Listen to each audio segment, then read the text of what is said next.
Hello there, dear friends, and welcome once again to the Relaxed Fantasy Review. Today, we're continuing our series on the brand new Player's Handbook, talking about character creation and how it works compared to 2014. And today we're covering something that has been in fantasy and honestly has been in every story since the dawn of time: the human. Because it turns out that humans have to put themselves in every game, in every story out there, ever. And amongst the elves and the dwarves and the orcs and tieflings of the world, the humans are still the most common race, accounting for, I believe I've read some figures that say it's 40% of the known world in most major D&D settings. They're just the common people. They speak the common language. They have built the cities of the modern day. Does that make them the best race?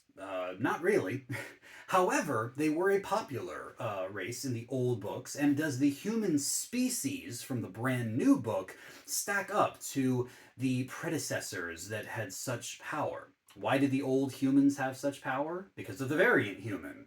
Variant humans got an additional feat right away at character creation. But now everyone gets a feat at character creation. It's part of your origin story. Your background comes with a feat. So does that mean that humans have fallen from grace now? We'll get into the details in just a moment. But before we do, I'd like to let you know, Relaxed Fantasy Review has memberships. For just $1 a month, you can support me here on YouTube and get a couple benefits. First, you get a little badge next to your name in the comments, letting folks know that you're a supporter, but also you get early access to my videos. I upload videos Monday, Wednesday, and Friday, and I upload them a day early for members only. If that interests you, you can click the join button. It's just down there next to the subscribe button. I'd love to see you in the comments with your member badge. And if it doesn't interest you, that's totally fine as well. Just liking the videos, subscribing to the channel to keep up with what I'm doing, just watching this video on humans. I'm a human, you're a human, we're all humans. Let's watch these videos together. This is the best thing you can do for me. Join in my community, watch the videos. I really appreciate you being here and supporting me here on YouTube. So let's talk humans. What can humans do? Interestingly enough, humans now come in multiple sizes. I mean, they've always come in multiple sizes, but now it's official. You can be a medium or a small-sized creature. Now, I personally believe that medium-sized creatures have a slight edge when it comes to certain things in the game, and typically are a little bit better than the small counterparts. But if you disagree and you'd rather have a small creature to, benefit from their perks, then this is great. You can choose your favorites. I'm going to give this 10 out of 10 because you really can't go wrong with this. You have a standard movement speed of 30 feet, which I honestly feel like that's something that humans just defined, and if anyone's faster than that, then wow. But yeah, 30-foot movement speed, very normal, that's 9 out of 10. Then you get the resourceful ability. This says that when you finish a long rest, you automatically gain a heroic inspiration point. Heroic inspiration is something that's been in the game for a while. Inspiration, it was called originally. Now it's heroic. But it is effectively a reroll. It's a luck point, an advantage point. It's something that you can just choose to give yourself advantage or reroll a failed thing.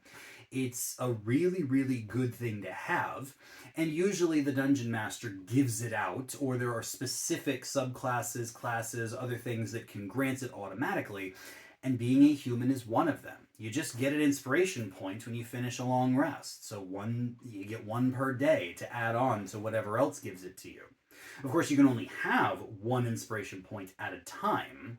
You can't stack them up. So this just gives you a resource to spend, and it's going to come in handy. Quite a bit, in fact. It's probably going to save you more often than you might think. I give it 9 out of 10. It's pretty good. Then you get the skillful trait. This just grants you a proficiency in a skill of your choice. Now, personally, I think that skill proficiencies are really, really powerful. Proficiency bonuses grant you a couple points. I mean, think about it this way. A lot of people say that skills are, not that important in D&D. So what if you've got an extra +2 to your perception, or to your stealth, or to your insight, or to your arcana knowledge? These are all things that only come up in role-play scenarios or puzzle solving, and isn't D&D a combat grinding game? I would argue, first of all, no. Social interaction and puzzle solving and exploration are supposed to be 2/3 of the game. The pillars of play involve 1/3 combat and the others. Now, of course, you can lean heavily into combat if you want, but think about it from a numbers perspective. The archery fighting style grants a +2 to ranged attacks, and people say that's one of the best fighting styles out there. A +2 bonus to your attacks makes them 10% more likely to hit. Well, being proficient in something all the way from level 1 gives you that +2 bonus in that skill. Not noticing traps, being able to convince the guards to let you buy, being able to convince a shopkeep to give you a discount, knowing someone's true motives, being sneaky when you need to be. These are all very important things, and although you will get skills from your class and from your background, getting an extra one from your species is strong, and that +2 benefit you get at level 1 continues to stack as you keep gaining levels because proficiency keeps going up. I will make the case that skill proficiencies are just as solid as gaining bonuses to your attacks or to your damage or to your spell save DC. I genuinely believe that they are that good, and I'm going to give this 10 out of 10. And I understand not everyone's going to agree with that call. I understand a lot of people will take buffs to their magic or to their weapons more than they would their skills, and that's fine. You play D&D how you like. But for me, skills are a crux part of the game. So an extra proficiency, 10 out of 10. And then finally, you get the versatile feat. And it is, in fact, a feat. Yes, humans still get a free feat. Now, it does have to be an origin feat. So there are 10 origin feats to choose from, and you're going to get one from your background anyway. So yeah, everyone else in the player's handbook gets their origin feat at level 1, and then they continue with general feats after that. Humans get 2.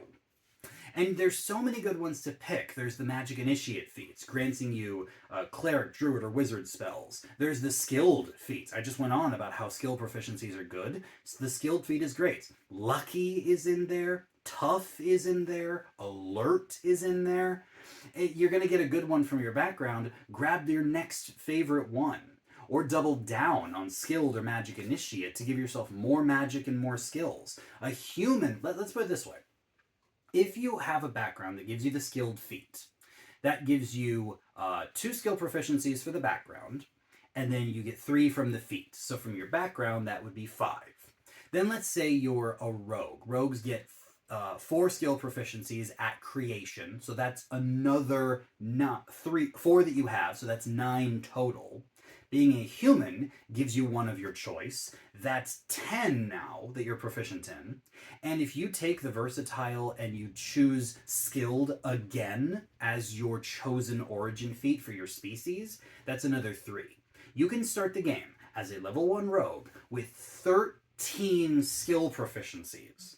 That's bananas strong. Or, if you get a Magic Initiate feat from your background, and you get the Magic Initiate feat from human, that is 4 cantrips and 2 first level spells that you can cast with any of the mental stats you like, and you're getting that before you even choose your class. You can be a fighter with more cantrips than a manger caster, or a barbarian. Not that a barbarian would want spells, but my point is, or if you are maybe a druid who only gets 2 cantrips at character creation, guess what? Now you have 6 plus 2 more first level spells of your choice that you've always got prepared from cleric and wizard. This is such a good way to buff yourself up, and yeah, humans are still one of the best species in the game. I give versatile a 10 out of 10 because origin feats are awesome, and I give the human 10 out of 10 because of course I do. More skills, more feats, inspiration when you long rest is nothing to sneeze at, and the versatility of choosing your size, getting standard speed, there's nothing here to complain about. Yeah, you could argue that they're kind of boring because all they get is a skill proficiency and a feat. Since when is getting feats boring? Again, a lot of the other species in the game, their special thing is extra magic, or extra durability, or dark vision, or something like that. These are things that alert, skilled, tough, and magic initiate can give you. Take your pick. Have fun. I don't think it's boring at all to play humans. I think that humans are one of the best in the game, and I'm giving them 10 out of 10. Mechanically speaking, it's really hard to beat a human right from level 1, getting 13 proficiencies, or 4 cantrips and 2 first level spells, or just getting a bunch of extra hit points, or the alert feat, or luck points. It's great. Humans are great, and I think that they're going to be one of the favorites moving forward for most players if they embrace these new rules. This has been the Relaxed Fantasy Review. If you enjoyed the video, please like and subscribe down below. Have a look for the join button down there, and keep your eyes peeled for more species reviews coming down the line soon. Have a good one, my friends.